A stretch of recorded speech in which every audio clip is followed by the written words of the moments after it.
성령과 우리의 영에 대한 그런 말씀을 나눕니다.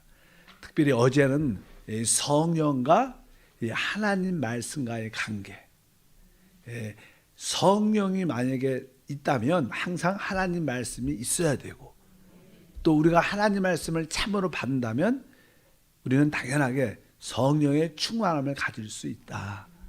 그래서 이 말씀과 성령은 하나다. 우리가 성령의 충만함을, 성령을 따라 살려면 바로 하나님 말씀을 가지고 기도해야 그 말씀 안에 있는 성령을 통해서 그리스도를 증거하게 될 줄 믿습니다. 오늘은 이제 우리 사람의 영에 대해서, 우리가 성령에 대한 말씀을 나눴으니까 우리가 중요한 요소인 이 사람의 영, 또 이 혼과 이 차이점이 무엇인가를 한번 보겠습니다. 먼저 성경에는 이 사람의 영에 대한 그런 말씀들이 많이 기록되어 있습니다. 뭐 구약에도 많이 기록되어 있고 신약에도 많이 기록되어 있죠. 근데 우리 성도들은, 믿는 사람들은 생각보다 이 사람의 영에 대한 인식이 그렇게 깊지 않습니다. 잘 모릅니다, 사실. 우리가 그냥 믿음 그런 이야기를 많이 듣고, 그래서 그렇지, 나에게 영이 있구나, 사람에게 영이 있다는 그 사실을 생각보다 모르는 분들이 많습니다. 그래서 올바른 이해와 인식이 필요하다. 우리가 이 사람의 영에 대한 이해와 인식이 있을 때 진짜 하나님의 영이신 그 하나님을 제대로 알고 믿고 누리게 될 줄 믿습니다. 무엇보다도 구약에는 이 사람의 영에 대한 언급이 얼마큼 돼 있나. 먼저 잠언서 2장이죠. 20장 27절 보니까 사람의 영혼은 야훼의 등불이라 사람의 기쁜 속을 살피니라. 여기 사람의 영혼은, 원래 이제 우리 한국말로는 원래 이제 우리의 사람의 영을 뭐 심령이라고도 표현을 하죠. 심령. 그래서 심령이 가난한 자는 복이 있다. 그래서 보통 이게 마음속 가장 깊은 곳에 있는 것이 영이기 때문에 그냥 그것을 심령이라고 번역을 주로 합니다. 그래서 이렇게 영이라도 번역을 하고 심령이라도 번역을 합니다. 근데 여기에 보통 우리 자신, 소울이죠. 우리의 인격, 혼을 말할 때는 한국말로는 그냥 영혼 이렇게 써놨어요. 그래서 이게 좀 헷갈리죠. 영자가 들어가서. 원래 혼이죠. 혼. 근데 여기 봐도, 여기 보면 사람의 영혼은 야훼의 등불이다. 이게 영인지 혼인지 잘 모르죠. 근데 그냥 원어에 보면 우리가 하는 킹 제임스 버전 영어로 된 걸 보게 되면 이렇게 써져. The Spirit of the Man. 그러니까 사람의 영은 이렇게 정확하게 되어 있어요. 한국말은 영혼이라고 쓰면 안 돼요. 사실 사람의 영은 여호와의 등불이다 이렇게 번역을 해야 되는데, 그러다 미스가, 실수가 있는 겁니다. 사실 그래갖고 이렇게 되어 있습니다. 그래서 사람의 영은 야훼의 등불이다 이렇게 말씀하고, 욥기서 32장 8절 구약에 보면 그러나 사람 속에는 영이 있고 이렇게 말합니다. 사람 속에는 영이 있다. 이것이 되게 중요한, 사람의 가장 중요한 항목입니다. 그리고 나서 우리가 시편에도 31편 5절이니까 내가 나의 영을 주의 손에 부탁하나이다. 내가 나의 영을, 우리도 하나님께 기도할 때 우리의 영을 주님께 부탁하는, 특별히 스가랴 12장 1절에 구약에 보면 하나님이 자신을 계시할 때 나는 이러한 하나님이다 이렇게 말씀할 때 어떻게 설명하냐면, 이스라엘에 관한 야훼의 경고의 말씀이라. 야훼 곧 하늘을 펴시며 땅의 터를 세우시며 사람 안에 심령을 지으신 이가 이르시되. 하늘을 펴셨고 땅의 터를 세우셨고 사람 안에 영을 지으신.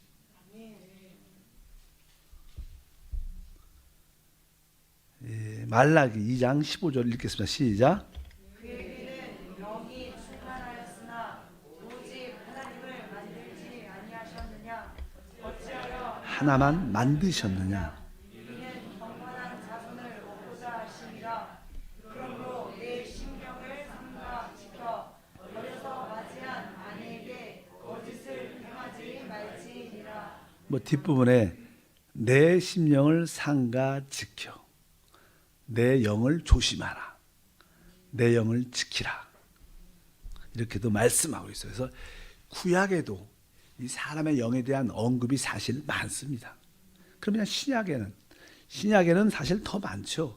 신약에 한번 우리에게 로마서 1장 9절 두 개 한번 읽어볼게요. 시작. 내가 그의 아들의 복음 안에서 내 심령으로 섬기는 하나님이 거기까지 오면 어떻게 우리가 하나님을 섬길 때 뭐로서요? 내 영으로. 그러니까 뭐 심령은 이렇게 썼지만 내 영으로 하나님을 우리가 하나님을 섬길 때 영이신 하나님이니까 어떻게 우리의 영으로 섬겨야 됩니다. 그래서 여기도 신약에 심령 영이라는 단어가 나오고 고린도전서 16장 그들이 나와 너의 마음을 시원하게 하였으니 그러므로 너희는 이런 사람들을 알아두라. 이러한 단어들도 사실 그들이 나와 너희의 영을 시원하게 하였다. 이런 표현이 기록되어 있어요. 그 다음에 고린도전서 14장 14절 만일 방언으로 기도하면 나의 영이 기도하거니와 이렇게 여러분 우리가 그냥 방언으로 기도할 때 그것은 바로 우리의 영으로 기도하는 것이다. 그래서 방언 기도는 영이신 하나님께 나의 영으로 기도하는 거기 때문에 하나님만 알아듣는 방언들이 많죠. 특별히 방언을 통변하면 우리가 조금씩 깨달을 수 있지만 대부분 방언 기도는 영이신 하나님께 우리 영어로 기도하기 때문에 뒤에 보니까 뭐라고 썼냐면 나와 지금도 아니야 나의 마음은 열매를 맺지 못하는 내가 깨닫지 못하고 기도할 수 있다는 거예요. 알아듣지 못하니까 이런 뜻도 기록되어 있고 그 다음에 고린도 후서도 2장 13절에 내가 내 형제의 디도를 만나지 못함으로 내 심령이 편하지 못하여 그래서 이 디도 동역자를 만나지 못하니까 내 깊은 내 영이 편치 않다. 이런 표현들도 신약에 계속 영이라는 단어가 기록되어 있습니다. 갈라디아서 6장 18절 형제들아 우리 주 예수 그리스도의 은혜가 너희 심령에 있을지어다. 그러니까 그리스도 은혜와 그리스도는 실제로 같은 분이지만 그분이 어디 있어요? 우리 영 안에 계시죠. 그래서 심령에 있을지어다. 그러니까 이 있을지어다는 이런 뜻은 우리 영 안에 그리스도 은혜가 있도록 체험적으로 갖지라는 거예요. 원래 그분이 우리 영 안에 계시지만 영 안에 계심을 느끼어야 그것이 은혜가 되죠. 그렇잖아요. 그러니까 그렇게 항상 계실지어다 이렇게 말을 하고 또 뭐 4장 23절도 빌립보서 주 예수의 은혜가 너희 심령에 바로 우리 영 안에 있을지어다. 영에 대한 언급도 많습니다. 뭐 데살로니가전서에 잘 아는 평강의 하나님이 친히 너희를 온전히 거룩하게 하시고 또 너희의 온 영과 혼과 몸이 우리 주 예수 그리스도께서 강림하실 때 흠없게 보존되기를 원한다. 이런 영과 혼과 몸 이렇게 말씀을 합니다. 뭐 하나님 말씀에 대한 이해가 진짜 부족한 사람들은 영과 혼을 구분을 잘 못합니다. 그래서 영이 혼이라고 생각하고 이 영을 이야기하면 잘못된 것을 이야기한다고 말하는 아주 잘못된 사람도 사실이 있어요. 그래서 우리는 분명히 바로 성경에 보면 우리의 영과 혼과 몸이 그렇다고 이렇게 우리 몸이 영과 혼과 몸으로 이렇게 구분되어 있지만 이게 칼로 두부를 잘라도 쫙쫙 구분되지 않죠. 바로 영과 우리 혼이 이렇게 섞여 있다는 것은 아니야. 이렇게 서로 포함되어 있는. 그 다음에 또 우리의 혼은 우리의 몸과 이렇게 밀접하게 관계되어 있어요. 영과 혼이 밀접하게. 그래서 사실 이게 내가 영인지 혼인지 잘 모르기 때문에 우리가 하나님 말씀을 잘 알아야 분별력이 생기는 거예요. 그러니까 하나님 말씀은 살아있고 운동력이 있다. 우리의 영과 혼을 찔러 쪼갠다고 말씀. 그러니까 여러분들이 하나님 말씀을 잘 알고 있어야 또 말씀을 깨달아야 영과 혼이 구별되고 분별될 수 있다. 그렇지 않으면 뭐 그냥 자기 생각으로 말하는 것을 내 영 안에서 성령이 말하는 것처럼 말할 수도 있죠. 그런 구별성이 있어야 된다. 디모데후서 4장 22절 나는 주께서 내 심령에 이것도 바로 영이란 단어도 많죠. 바로 우리의 영 이런 단어. 또 로마서 8장 16절도 성령이 친히 우리의 영과 더불어. 여기가 우리의 영. 아까 나의 영, 너의 영, 또 우리의 영. 계속 우리 사람의 영이 있다는 강조를 하죠. 고린도전서 2장 11절에 사람의 일을 사람 속에 있는 영에 누가 알리오. 그러니까 이제 하나님의 일도 성령을 통해서만 알 수 있는 것처럼 사람의 참된 필요가 사람의 그 사람이 어떠한 사람인가 어떻게 알 수 있어요? 그 사람의 생각을 통해서가 아니라 그 사람의 영을 통해서. 우리가 영은 그 사람의 가장 깊은 곳에 있기 때문에 그 사람의 영을 우리가 캐치하면 그 사람이 어떠한 삶을 알아합니다. 우리는 사실 우리의 감정이나 생각으로 남들한테 좋게 이야기, 선하게 이야기하지만 이 깊은 곳에는 어떤 나쁜 숨은 나쁜 의도를 갖고 있을 수 있어요. 보통 사람들은 구분이 잘 안 가죠. 어떤 사람은 아주 온유해, 겸손해, 말도 부드럽게 해요. 그런데 그 깊은 곳에 영이 아주 교만한 영을 갖고 있어요. 싹 감추면. 그런데 사람을 딱 판단할 때, 구분할 때 그 사람의 영을 읽을 수 있어야 돼요. 그래서 그 사람이 진짜 어떤 사람인 것을 알 수 있다. 바로 그래서 여기도 바로 사람의 일을 사람 속에 있는 영에 누가 알리는가 이렇게 말씀을 합니다. 이런 말도 이렇게 말을 쭉 기록돼요. 왜 이 사람의 영이 중요한가? 이 사람의 영은 다른 것이 아니라 바로 하나님의 영, 성령의 거처입니다. 이 성령이 우리 안에 오시는데 그분이 우리 안에 어디에 오시는 거예요? 바로 우리 영 안으로, 거듭난 영 안으로 오시기 때문에 우리의 사람의 영은 바로 성령의 거처, 성령이 거하시는 집이다. 그래서 이 우리 영 안에서 하나님의 집이 지어져 가는 줄 믿습니다.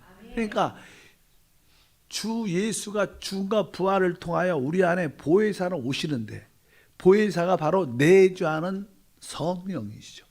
근데 그 성령이 바로 우리 영 안에 계심을 확실히 알기 때문에 영에 대한 인식을 깊이 가져야 될 줄 믿습니다. 만약에 어떤 집에 외출을 하게 되면 그냥 집을 잠그죠. 그 잠그려면 그 비밀 어떤 요즘엔 다 이렇게 번호를 누르니까 옛날엔 키가 있었지만 열쇠가 있었지만 문이 잠겼다 그러면 뭐예요? 그 집에 들어가려면 열쇠가 있어야 들어갈 수 있습니다. 마찬가지로 그 영이신 하나님을 누리려면 바로 우리의 영에 대한 인식이 충만해야 될 줄 믿습니다. 하나님을 누리는 열쇠의 길이 무엇인가? 우리의 영입니다. 왜 영이신 하나님을 누리는 길이 바로 우리의 영에 대한 인식과 체험, 또 우리 영이 강건할 때 그분께서 이루신 거, 그분이 계시는 그분의 모든 것을 마음껏 누릴 수 있다. 그래서 여러분들이 영에 대한 인식이 깊어질수록 신앙의 올바른 길을 가야 돼요. 그리고 진짜 여러분들 영 안에 충만하니까 여러분 안에 참된 만족을 느끼죠. 사실 우리가 교회 생활을 이렇게 쭉 하지만 교회 생활을 해도요 잘 몰라요. 성도들이 그냥 뿌옇게 대충 하나님을 믿어요. 정확하게 모르니까. 그러나 여러분들이 이제 나에게 성령을 통해서 거듭난 영이 있구나. 그 거듭난 영 안에 성령이 오셔서 그 성령이 바로 생명이시구나. 그때 우리 영 안에 그분을 생명이신 그리스도를 받아들이면 우리 안에 영이 충만하게 채워지니까 우리 기쁜 곳에 뭐가 있어요? 참된 만족이 있어요. 참된 안식도 있고 누림이 있어요. 그래서 더 이상 어떻게 방황하지 않습니다. 여러분들도 구원은 받았지만 교회를 다니지만 여전히 방황합니다. 많은 사람들이. 여전히 뭔가 있어서 어딜 찾아다녀요. 뭐 산을 찾아다니는데 뭐 신령한 사람을 찾아다니는데 많이 돌아다닙니다. 뭐가 있다면 혹시 거기가 뭐가 있나? 많이 돌아다녀요. 왜? 안에 텅 비어 있어서 그래요. 우리 영 안에 제대로 된 하나님 말씀과 성령으로 채워지면 충만해지니까 더 이상 뭐 찾을 필요가 없죠. 여러분들이 어찌하든지 성령과 우리 영에 대한 것이 얼마나 중요한 것을 분명히 알아야 됩니다. 그래서 사람의 영은 하나님 성령의 거처고 바로 이 우리의 영이 우리의 모든 신앙의 어떤 전략적인 지점이다. 그래서 하나님이 우리 영 안에 오셔서 영 안에서 우리의 혼을 통해서 우리의 온 몸까지 구원해내는 거예요. 그래서 지금 뭐예요? 영은 구원받았고 영 안에서 우리의 혼, 우리의 생각과 감정과 의지로 흘러나와 우리의 생각도 변화되는 거예요. 우리의 감정도 하나님의 좋아하는 것으로 우리도 바뀌고 우리의 의지도 순종적으로 우리가 바뀌는 겁니다. 그럴 때 결국 우리의 몸도 주님이 다시 오실 때 영광스럽게 변화가 되죠. 그러니까 영이 구원받고 혼은 변화되고 우리의 몸은 구속, 속량, 즉 영의 몸으로 변화될 때 이것이 사람이 완전한 구원이죠. 그럴 때 그 사람은 하나님의 참된 아들이 돼서 바로 이 우주와 이 땅을 왕노릇하는 하나님의 아들이 됨을 믿습니다. 거기에 모든 관건의 시작이 뭐냐? 바로 우리 사람의 영이다. 영을 알아야 참된 예배도 드릴 수 있다. 성경에 늘 말하죠. 하나님은 영이시다. 예배하는 자가 어디에서? 영 안에서. 바로 우리 거듭난 영 안에서 하나님을 예배하는 겁니다.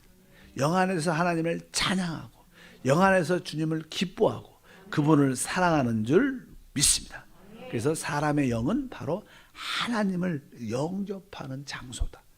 그래서 사람의 영을 따라 계속 우리가 믿음의 생활을 해야 될 줄 믿습니다. 그러면 이 영의 우리 거듭난 영의 기능이 무엇이냐? 우리가 뭐 양육공과에도 다 나오지만 우리 영의 기능은 딱 보통 일반적으로 세 개가 있어요. 하나는 가장 기본 양심의 기능이 있어요. 양심. 두 번째는 교통. 하나님과 교제, 교통의 기능이 있어요. 그리고 세 번째는 이제 직감이라 직접 어떤 하나님에 대한 느낌을 갖는 거예요. 하나님과 이 양심과 교통과 직감이란 그런 기능을 갖고 있어요. 그럼 양심의 기능은 우리가 그냥 잘 알죠. 양심은 어때요? 옳고 그름을 우리가 판단하죠. 깊은 곳에서. 그래서 우리 양심은 사람의 양심이 이게 잘못되기 전까지는 양심의 기능이 다 살아 있습니다. 근데 구원을 받게 되면 영이 살아나니까 양심의 기능이 훨씬 예민해져요. 뭐냐 구원받지 않은 사람도 기본적인 양심이 이제 기능은 있지만 되게 약합니다. 그러나 구원받은 후에 우리는 뭐요? 양심의 기능이 세상 사람들보다 훨씬 몇 배 강화됩니다. 그래서 양심이 예민해지죠. 보통 세상 사람들은 뭐 거짓말해도 전혀 죄의식이 없어요. 양심의 기능을 느끼지 못합니다. 그러나 우리는 좀 거짓말을 해도 금방 그 느낌이 있죠. 옳고 그름, 시비에 대한 판단을 양심의 기능을 갖게 되는데 이 로마서 9장 1절에 보니까 이렇게 말하죠. 내가 그리스도 안에서 참말을 하고 거짓말을 아니하노라. 나에게 큰 근심이 있는 것과 마음에 그치지 않는 고통이 있는 것은 내 양심이 성령 안에서 나와 더불어 증언하노니. 그러니까 내 양심이 어디 안에서? 성령 안에서 나와 더불어 증언하는. 그러니까 내 양심이 이게 성령이 영 안에 계시니까 영 안에서 내 양심이 증언한다 이런 뜻이에요. 내 영 안에 있는 그 양심이 증언한다. 그러니까 우리가 내가 영을 따라 산다는 것을 잘 처음에 몰라요. 영의 가장 기쁜 느낌을 잘 모르니까 영을 따라 산다는 가장 기본적인 전제는 양심을 따라 행하는 거예요. 양심을 따라 행하는 게 100% 영을 따라 산다 이렇게 말할 수 없지만 영을 따라 살려면 처음에 기본적으로 늘 양심을 따라 살면 영을 따라 살게 돼 있어요. 근데 사실 양심을 따라 사는 게 쉽지 않죠. 영을 따라 사는 것이 그렇게 쉽지 않지만 어쩌든지 양심을 따라 사는 것을 영을 따라 사는 것이라고 표현할 수 있다. 그래서 내 양심이 영 안에서 더불어 증언한다고 말씀합니다. 양심은 영 안에 양심의 그런 기능이 있구나 이렇게 말씀을 드릴 수 있습니다. 더불어 오늘 아까 말했으니까 내 양심이 성령 안에서 나와 더불어 증언한다. 이 더불어 이런 단어가 또 하나 나오죠. 로마서 8장 16절에 성령이 친히 우리 영과 더불어 우리가 하나님의 자녀인 것을 증언한다. 여기도 더불어 성령이 바로 우리의 영과 어쩌든지 양심의 우리 영의 첫 번째 기능은 양심이다. 어쩌든지 여러분들이 양심을 따라 모든 것을 행하는 우리 모두가 돼야 될 줄 믿습니다.